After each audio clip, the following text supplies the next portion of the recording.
Welcome into the Skinny Podcast. It's the weekly Potpourri edition. I'm Richard Skinner, Local12.com digital sports columnist and editor with Rick Broering. As always, it's presented by Blake, the attorney Mason. We got some Bengals to get into, some Reds to get into, a little college basketball to get into, and we may even venture off into a college football / NFL. I think there's a question and ask anything about that. So we'll get to a lot of stuff. We got a lot of Bengals to get to, Rick, so let's get to it.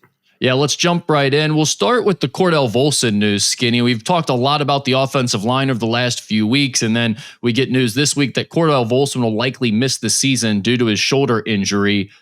Where does this leave the Bengals on the offensive line? Do they have to go out and get a Dalton Reisner who they brought in this week, or what's your opinion on this whole thing? Yeah, I mean, they've kicked the tires. I mean, Dalton Reisner is not going to come here without some level of belief he's going to start. So I don't know. And I just don't know what's left in that tank. I mean, the guy's been sitting out there all off season, and here we are just before the season. You know, look, the Bengals aren't the only team in the NFL that need help on the offensive line, right? So if this guy could really help some teams, and maybe his asking price is just too high for everybody at the moment to say, nope, come back when you've tested other markets and you know, we'll see where the price settles then.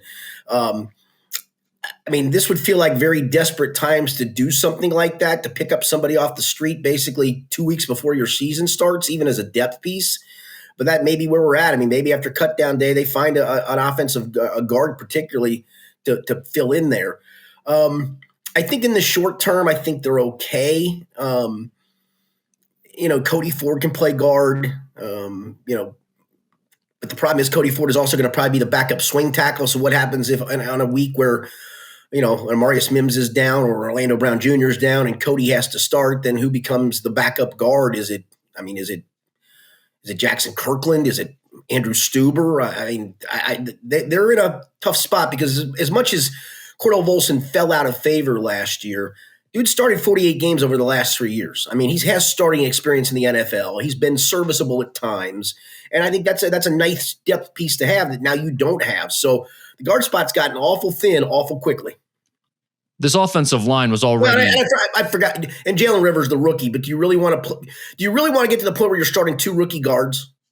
I mean, how's Joe Burrow going to feel about that? Yeah, like he's going to be taking you seriously at that point.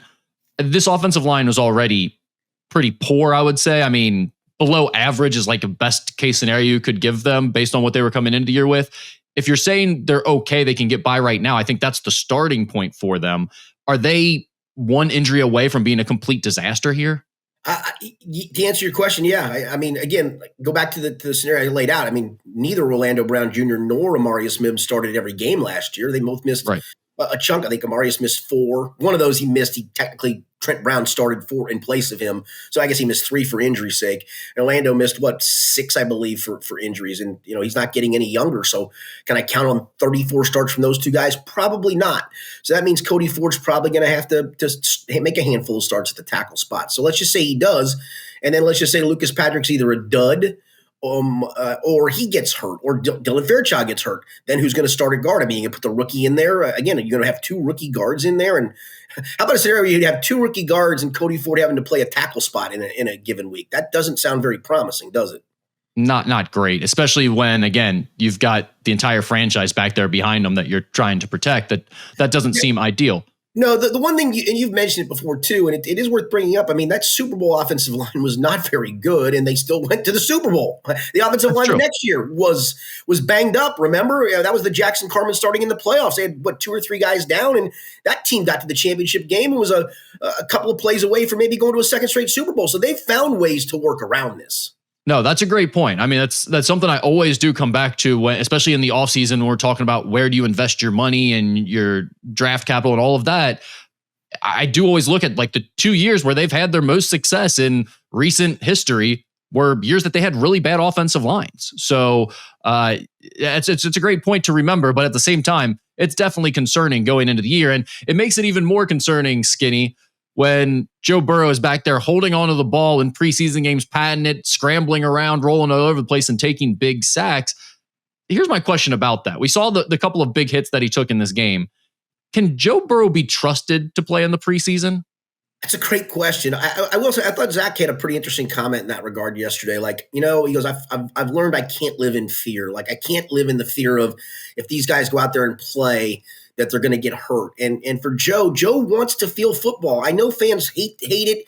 That play, I guarantee everybody was gasping, and probably even some people were shrieking as he's running around like a crazy man back there.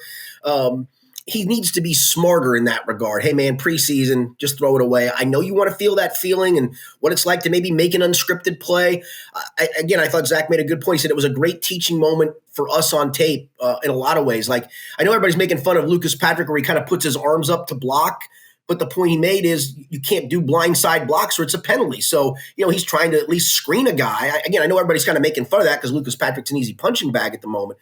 But then he also talked about, you can't see it like we saw on film downfield where we showed guys in that scramble drill. There's some scramble rules that they need to do better at. So again, it was an awful rep to watch in the moment, but I think for Zach and maybe for Joe Burrow, it was a great learning rep too.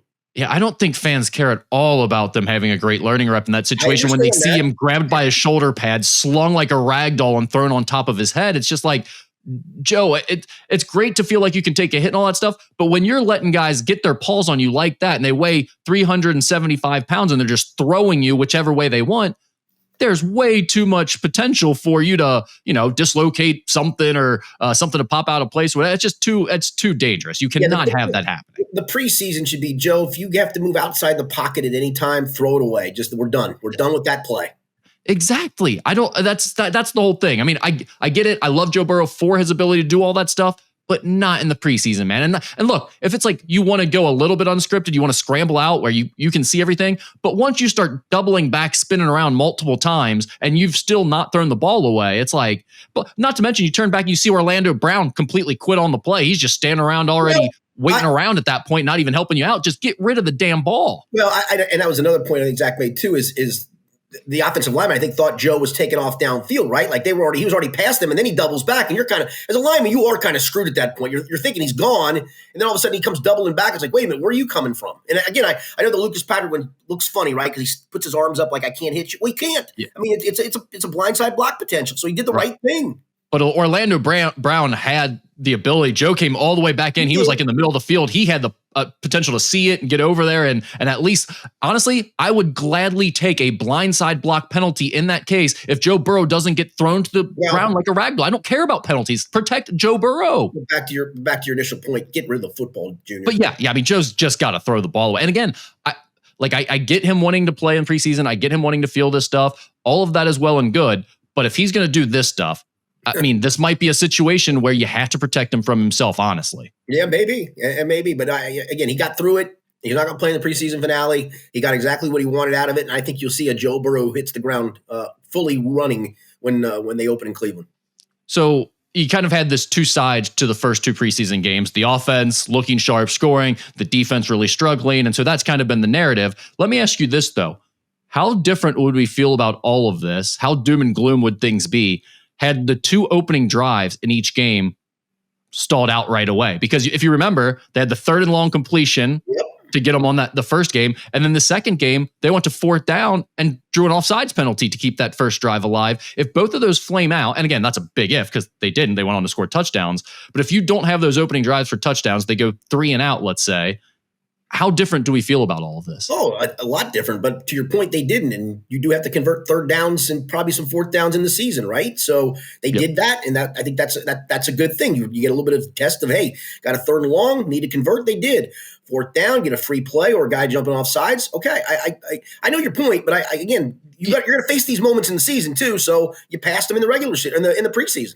Yeah, and I don't know that there's really a point there necessarily. It's just, it's what we always talk about football being a game of inches and this play or that play. And it's like, really, you look at those two opening drives, and granted, there's a bunch of plays they went on to make right after that they scored touchdowns off of. Yeah. So like, they look sharp. I'm not trying to take anything away from them in that regard, but it is amazing how bad all of this would feel and how negative the narrative would be around the Bengals right now had they not decided to go for it on that fourth down and draw somebody off sides, or had they not been able to complete that long third down completion and keep that drive alive. It's just interesting to think about. Yeah, and the narrative now is how many 45, 42 games are they going to have to win, right? That's literally the narrative coming out of this. Yeah, and instead it would be, oh, this is going to be a disaster. They're wasting Joe Burrow's prime years, all of that stuff. So we got at least you've seen the national media jump on that already. Yep. I've seen a little bit of that on the ESPN shows, but I mean, you always take that with a grain of salt.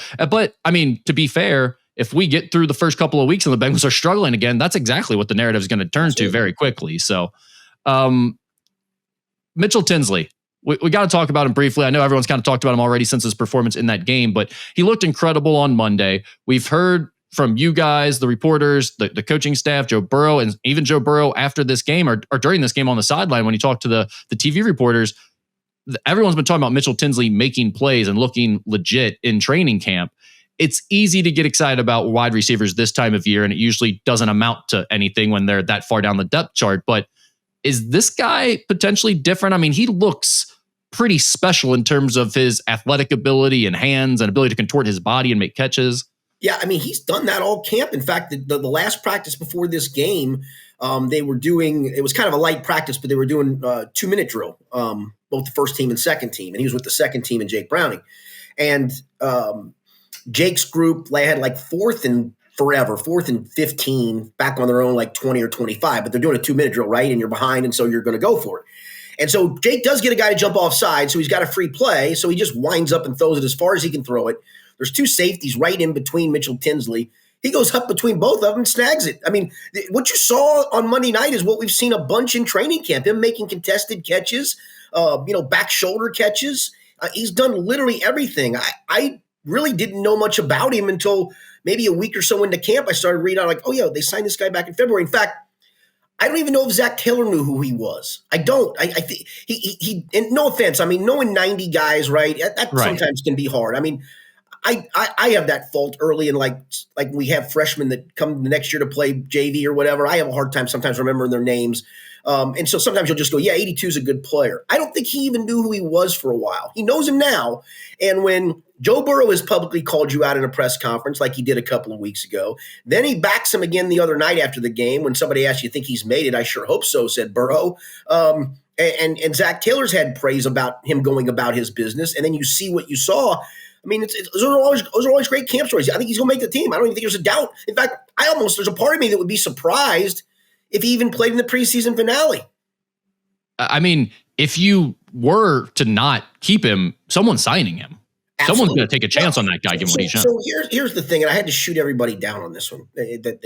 Everybody on the beat was talking about, maybe you could get something from Trey. I'm like, nobody's going to give you anything from Mitchell trading for Mitchell Tinsley. Give me a break. I like him. I'm glad he's done what he's done. And listen, I think he makes this team. I think he is probably their third or fourth best wide receiver. The problem comes into special teams play, though. So maybe he's not active on some game days unless somebody else is hurt. But I mean, he's done this all camp long where I don't think it's a fluke any longer. You're like, this guy's maybe legit. Now you also can look back and go, well, he spent 2 years in Washington and played 2 games. I think Joe Burrow, during a sideline interview as the game was still going on, I think he actually said, he solidified his spot. Yeah, yeah. Which I love when Joe Burrow just goes into full GM mode and starts speaking for the entire organization. That's the best. GM Joe has his back on this one. Yeah, I liked that. So, I mean, those are just the fun stories that come out of camp. Those are like when you all want that guy to be what you think he can be or show that potential. When they get to do it in a game like that, and it's like, okay, this guy might have really made the team now. That's pretty cool to see. Yeah, I mean, it was coming off that practice where not only had the catch I described from Jake Browning, he had another one that was really contested along the sidelines. You're like, daggone. And then all of a sudden he does all that same stuff in the game. You're like, I mean, what has this guy not done to make the team? Yeah. I mean, Kelly Washington is probably my favorite Bengal of all time.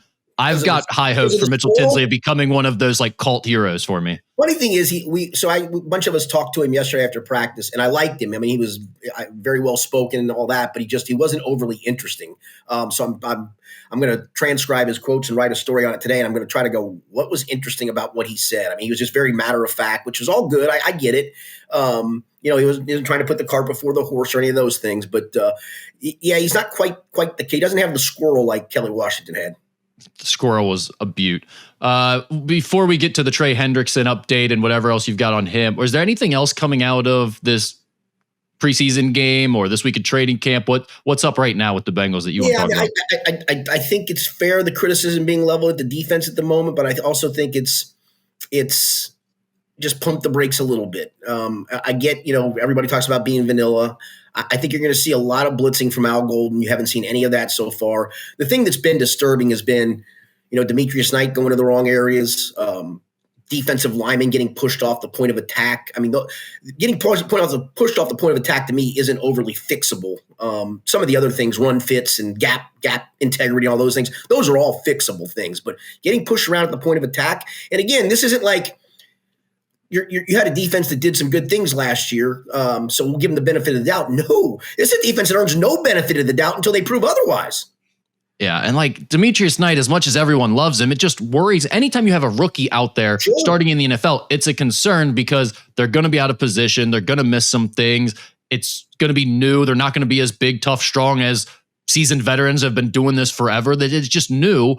And you also have a guy in his case who is known for his intangibles, his leadership, his IQ, not necessarily being like a freak producer on the field. So if he's a half step or step slower than everyone to begin with, and he's relying on being smart, savvy, all of those things, and he's a rookie trying to play in the NFL where your smarts and your savviness isn't up to speed yet, I mean, I think you could really be worse at the linebacker position again. And it goes back to what we've talked about this offseason. You didn't really upgrade any of your positions that needed upgrade. You got younger guys at those positions is what you got.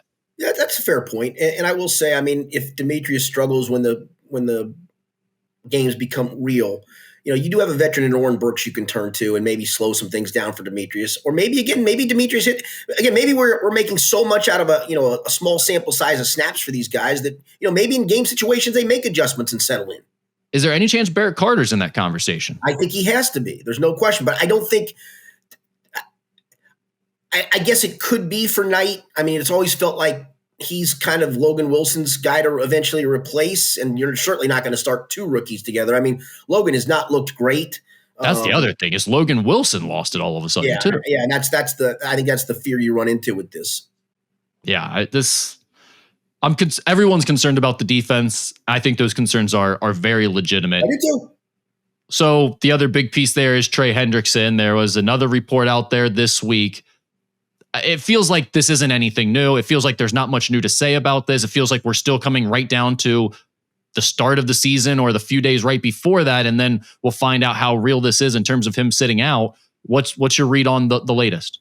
I think he signs on September 2nd. I think both sides eventually give enough, give a little. Maybe, again, they don't give him the guaranteed money after year one, but sweeten the signing bonus a little bit more, and then you can prorate it over the life of the contract. Trey made a point that the length of contract extension and the dollar amount is satisfying. It's the amount of guaranteed money. I don't think the Bengals are going to budge a ton on that, but I think like they did with Shamar Stewart, right? They gave him an extra $500,000 in signing bonus money up front, and he signed. It's going to take a little more than that to get Trey Hendrickson signed, but I think you'll see both sides budge enough that come that Tuesday, the day after Labor Day, that Tuesday before the opener, he is signed, he's in camp, and he's in practice and gets a handful of practices in before that opener. The latest this week that came back up in terms of story was the trade rumors again of him being out there. Do you think there's any realistic possibility there's a trade worked out, or is the Bengals intentionally asking for way too much so that it won't happen? I think they're intentionally asking for way too much, but I don't blame them for that. I really they should don't. be. But they're not realistically looking for a trade, right? No, that's the funny part to this is this had to have come from another general manager in the league who had called the Bengals and the Bengals took their call. That's my opinion on where this came from. That somebody else said, yeah, the Bengals are taking calls. Well, sure, they've never stopped. I mean, their phones are always going to be working. They're always going to take calls. I don't know how this became a story again because I'm sure they've always been taking calls. And, their line is, here's what we want. The call gets hung up and no deal's done. Yeah, I think that's probably where we can leave that one. It's not changing until, like you said, probably first few days of September, if I had to guess. So, yep. All right. Anything else on the Bengals? I think that's it for now.